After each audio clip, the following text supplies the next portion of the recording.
Hey, what's up, y'all? Welcome to another episode of Straight Vibing with Lady J. You already know who I am. I'm your girl, Lady J. I hope y'all are doing good. It's another fucking hot day. I'm loving it. I ain't even gonna front. I'm just taking it as it comes because ain't no telling how much longer it's gonna be. But with this whole nice weather and everything like that, I always find myself reflecting back in my younger years when summer was like the thing. When you're from YEG, me and my friends were talking about it on the weekend. It was like going to Purple City after the bar. You know, the first time I got ID'd from Berry Tees, for anybody that was watching from YEG when Berry Tees was the thing. And I was just telling that exact story because here in Alberta, the drinking age is 18. It's been that way for, well, as far back as I can remember, anyways. So I was going to the bar like 2 years before I was legally allowed to go. And there was a head bouncer at Berry Tees named King. And I'll never forget the one time when I showed up and we always went early. Me and my girls would always go early because they used to it was big 2 for 1 drinks, 3 for 1 drinks if you showed up before 10 o'clock. So we lived out in Leduc. So me and my girl, if her mom didn't allow her to take the car to drive into the city, we would hop on a Greyhound and we'd get dropped off like 3 blocks from the bar that we always used to frequent. And of course, we'd be there for those drink specials. So the one time we showed up early, and I'm already of legal age at this point, and King was like, I normally wouldn't ask for ID, but the police are right here. Like they were standing like right there at the entranceway. So when I handed him my ID, he was looking at it, looks at me. He's like, "But you've been coming here for like 2 years." I'm like, "That ain't my my fault. You didn't ID me. I was just good at what I did." But this is what I'm getting to. It's funny how certain songs and certain vibes just can take you to that place. And I've just really been thinking a lot. It's every summer, but this year I think it's just because of, us coming off the pandemic right now and all this kind of thing. It seems my memories, those thoughts are just I think of them a lot more now. And I mean, when I was turned out to the game, into prostitution at like 16, it was summer. The best moments of my life was in summer or coming into like the summer months. And I have these memories of just like clubbing and just being part of that scene and how much I just love that. And how, now that I look back as to, I mean, it's nice to go through your memories and, you know, kind of have those feelings like, oh, those were the good times. But knowing who I am today, well, no, it's a different ball game now, right? I wouldn't be doing those things now. But a lot of things over my lifetime, I was blessed with a lot of opportunities and met a lot of cool ass people along my way. And despite no matter who crossed my path, I always managed to make it through. Like for someone who was in the bar scene, and anybody, I mean, a lot of you have been in the bar and you know what this scene is all about. And when you're young and careless, you just think you're fucking invincible and there's nothing that anybody can say or do. It's your life and that's how you're going to live it. And I just think back of like, moments with my friends, like going, what was Purple City, for those that recall that, when you would stare into the light and everywhere you looked around, it was purple and people just got big on that, right? And it's like, we were just laughing about that the other night. It was like, what we used to find so amusing, now you look at it and it was like, we really thought that was cool. Like it's just a totally different thing. Yeah, I mean, some of those feelings kind of surface a little bit. The excitement, there was. I remember at one time when, like, I first in my last episode, I talked about when I was dancing in Washington State, and there's two certain songs that I hear, and it just totally takes me back to that time. It's like, to me, music is a time machine. Listening to "Summertime" by DJ Jazzy Jeff and the Fresh Prince, I think of Berry Tees and Goose Loonies. For those that are in YG area, I just think of getting ready with my girls and just pre-drinking. For those that, we've all done this at some, had the Slurpee, and you just put your little, your little whatever your drink of choice is in the Slurpee, and you would drink that previous to the club. And I just have these memories. It's like, I could just take myself there in my head, those feelings, those thoughts, you know. And despite, a lot of summers where I was, where I didn't make so wise of choices and my lifestyle wasn't, you know, the wisest of lifestyles at that time, you know, even though I'm at a different place, I'm glad I had those times at that time. Like, even though I was at a different headspace, so I valued it differently as I do today. But like I always say, if it wasn't for me going through those things, I wouldn't be where I am now. And I think of like guys, that I hung out with, relationships, if you will, and just the priorities, how priorities were, and 1993, my first time going to Calgary. And that's when I met my first husband. There was I don't know for anybody who knows Calgary, there was, what was the name of, that, where Coconut Joe's and all that be? Oh, Electric Avenue. That's what it was. Going to Electric Avenue and hanging out at Coconut Joe's. And I remember walking in, and me back in the day when I did my hustle, I did it during the day so I could party at night. That was my thing. I'm like, I ain't friggin' working at night. You fucking mad? I want to party. So I remember going into Coconut Joe's, and there was this guy off to my left. And he approached me as soon as I walked in, and he was like, "The minute I saw you walk in, I heard wedding bells," and I was like, "What the fuck? What is this? What is this?"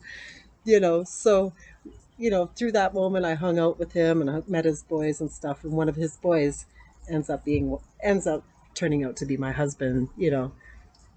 A couple of years later and what have you. We have a future together at that time and had kids and all that kind of stuff. But it's funny when I look back and think of those things. And when I met him, my husband and his friend, they all knew what I did. I was never, just like I am now, open about my shit. If I was in the game, like, I wouldn't just be like comfortable, just be like all how I am now about it. But if I was hanging out with a certain group of people that I felt comfortable with, then I would just go ahead and just state my claim and just be like, "Yo, this is what I do. Whatever you don't like it, keep it fucking moving." And it was like, even though at that time my husband, he wasn't my husband, but gonna be my husband, little did I know, you know, he was he still rocked with me. And it was, I think back in that year, and even the few years after and stuff, when I was just, even though my choices weren't the greatest of choices, I was still blessed to meet the coolest people that I've met. And to this day, like, even though me and my husband have been separated since 98, well, divorced since 98, you know, I had two children after him. And like I've stated before, his family embraced me. I still have that support, that circle, no matter what. And I mean, how many people can say that? And I think that's part of the reason when I think of have these memories and stuff, I'm blessed. Like, even though it wasn't the greatest of time, based off of the choice, not the time itself, it's just the choice. And even though it wasn't wise, I still got blessed. And it's like, wow, like, even though I was out there wilding out, careless, didn't give a fuck, I people came and go out of my life, females that I hung out with, like I've stated before, one minute we'd be cool, the next minute we'd be backstabbing each other. And when you're young, you just do what you do. I mean, at that mindset, it's just immaturity, you know? And like, the club was my thing when I was young, even, prior to it being legal for me to go to these places. It was like, I was just a bar star. I didn't give a shit at whatever capacity that I would, have fun. It was just, I do what I do. And even though some of those decisions, ended up causing me some type of pain, maybe not physical, but, damaging to my, my heart and to my self worth and all that kind of stuff. even though you go through things that may have not been the greatest, like I always say, you can always pull some good from it, right? And I sit there and it's like the memories will last forever, just like with anything else. The memories will last. No matter where you go in life, you'll always have those memories. And sometimes memories, you block them out for whatever reason. And then at times when it just surfaces out of the blue, it's just like you kind of compare it to where you may presently be at the time. And it just really opens your eyes to like how much you may have changed and what you consider now when making those decisions as opposed to what you did like when you're young. Like I said, you're careless, you don't think, you just think that you're invincible and you're gonna just be able to surpass whatever. And then you look at it and it's like, oh, I was on some kind of stupid. you know but I just still, through it all, I just take great pride, you know in evolving from all that. Yeah, I think of so many things. I Yo, I at times I sit there and I wonder how the hell I even made it this far. How was I able to withstand some of these situations that I exposed myself to? Because you see some people that get put themselves in situations and they don't come out, you know, headstrong, or they end up coming out broken. And I get what they would refer to it now is thought girl summer. That's really what it was for me when I was younger. I was just, you know, summer just does that to people. It just brings the dog out of you. And I mean, when I sit here and talk about these things, I don't talk about it to brag.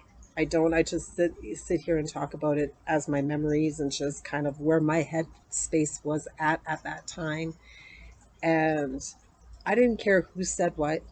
I didn't care about any of that shit. If anything, that type of feedback would influence me more in a sense that I wanted to do that even more so. It's like, oh, it's just, it was an unhealthy way of trying to tell motherfuckers, I don't give a fuck about what you think. But again, it was that careless thought process, you know.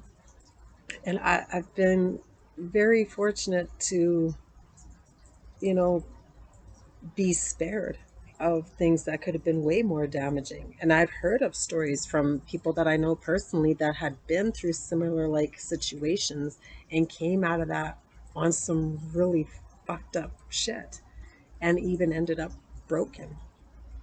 And at times when I see individuals that I may had past relations with and stuff and see how they approach some of them, it goes to show how some people just don't change based off the conversation you have 20, 25 years later. Because I'm gonna be dead ass. There's an acquaintance that's been trying to connect with me for so long, so long. We finally, we seen each other in passing, and this motherfucker went ahead and just made a derogatory comment based off of once upon a time, of how I used to be. And that just left a bitter fucking taste in my mouth. I'm like, it just goes to show how much people haven't changed when they want to throw your past in your face, even though you have changed, but they still kind of hold you in that mold. And that shit, out of anything that really annoys me, that would be it. I don't give a fuck about, you know, people's thoughts, perceptions of me, and all that type of stuff. But when you come at me disrespectfully, doesn't matter where me and you stand. If you came at me at a disrespectful tone, you get served the pink slip. For what fucking reason do I have to associate with you at any capacity? And a lot of people get this shit twisted.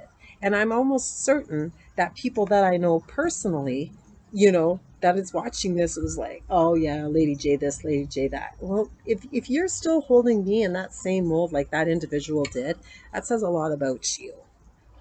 You get it? So I don't have, you see me talk about my shit. I have no problems talking my fucking truth here. But one thing I have no problem doing is checking you when you try to friggin' make it like you check me, like I'm still the same fucking person as far as my mindset and all this type of shit. No, we ain't playing that. We ain't doing that here. You know what I mean? Be a product of change. And if you don't feel that people can change, well, then that says a lot about you and who you are as an individual. I'll let me explain. I think some of you don't realize at what capacity Lady J was at in her younger years and how careless I truly was.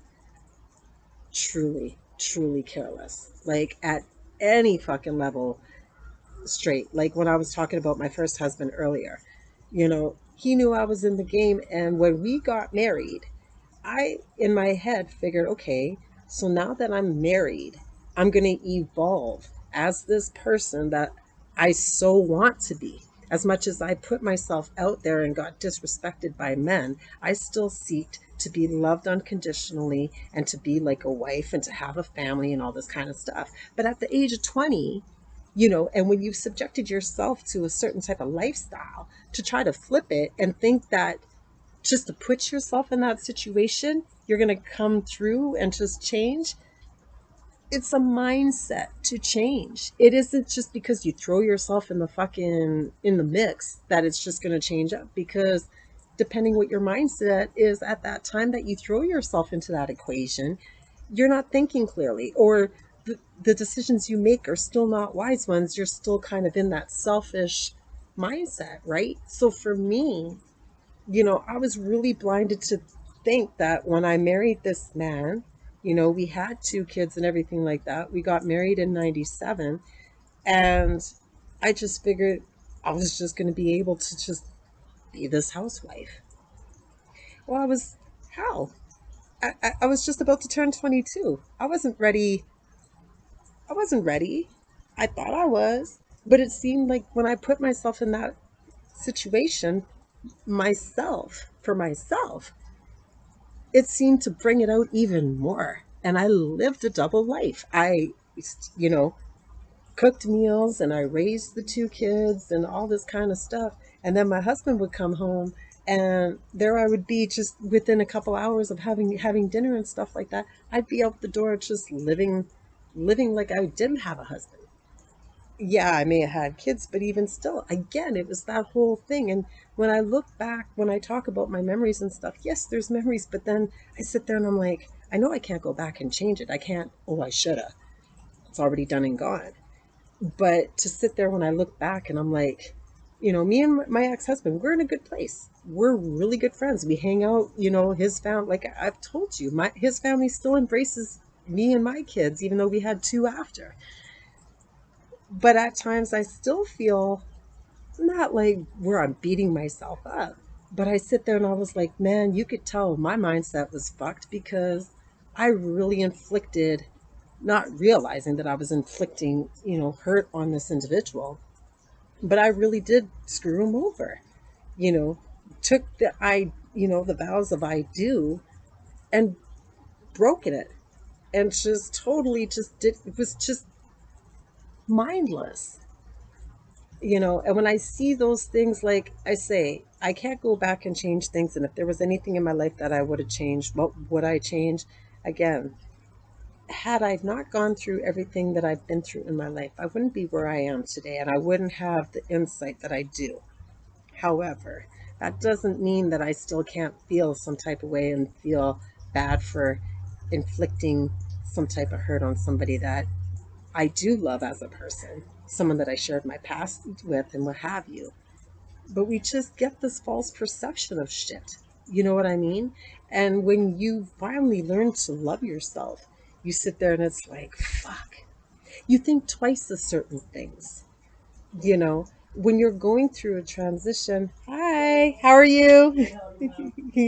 um, when you go through a transition, you think things, and you give your head a shake and it was like, what was I thinking? And when you're going through that, you don't think rationale. Some people do, and some of us don't, and some of us just don't realize, you know it could be that we're coming from a selfish place. And of course, we're putting ourselves first. But when we make that decision, sometimes we just don't think of the ripple effect, or how it's going to hurt other people. And over, even not just with that situation with my first husband, just guys, or people that I've had situationships from then till now, when I think back, and it's like, oh man, why did I do that? Why? I was going through something, I was finding myself, and I treated this person this way. Why? They didn't call for me to treat them that way. But again, we just, at time it could be, our learning environment or whatever, and just how we display a reaction. And now I look at it and it's just like, and I know I'm not going to be perfect. There's still going to be things that I do between now and the time I leave this earth, you know, non intentionally and inflict, but it's a thing that no matter where you come from, no matter what you've been through, you come first and foremost. But it has to be a healthy love for yourself, not a toxic love or an unworthy love, because it's two different things. And when you finally learn to love yourself and you acknowledge certain things of your past, you may go ahead and acknowledge it and be like, I shouldn't have did that. But you use that as a tool to try to better yourself today. And when it comes to situationships, you know how to deal with them better, you know. And a friend of mine brought up the statement the other day, as far as like when we do certain things and when we don't realize what we're doing to the other person. And it's just like I explained, when you're selfish, the last person you're thinking of is anybody other than yourself. But it's that ego. It's not even a healthy confidence and ego.